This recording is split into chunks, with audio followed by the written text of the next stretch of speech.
Okay, so based on my last video, a clip from this podcast that I did, is $8,000 enough money to pretty much live the kind of life that you want to live? Let's go through the entire breakdown. And mind you, $8,000 is the average fresh out of college salary. And is this a good thing or is it a bad thing? Okay, so factor in now, 12 months. You're only making $6,660 a month, and that's not even including taxes yet. So you have rent, average $2,700, you're down to $3,900. A nice car, BMW, Benz, that kind of thing, around $750 average car payment. Now you're down to $3,200 a month. Then you have insurance, that part in, $300 a month easily. Now you're down to $2,900. Then you have a nice phone bill, a nice phone, that brand new iPhone that you want.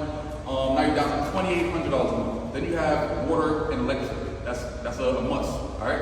Average $400. Now you're down to $2,400 a month. Then you got to factor in these gas prices. It's getting pretty expensive. $250 a month average. Now you're down to $2,150 a month. Then you got to add in food and groceries.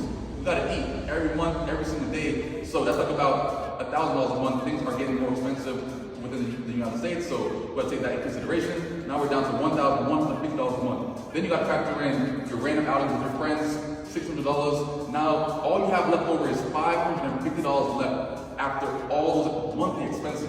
So this comes to say you have to add multiple streams of income as much as possible because it sucks when you're depending on one stream of income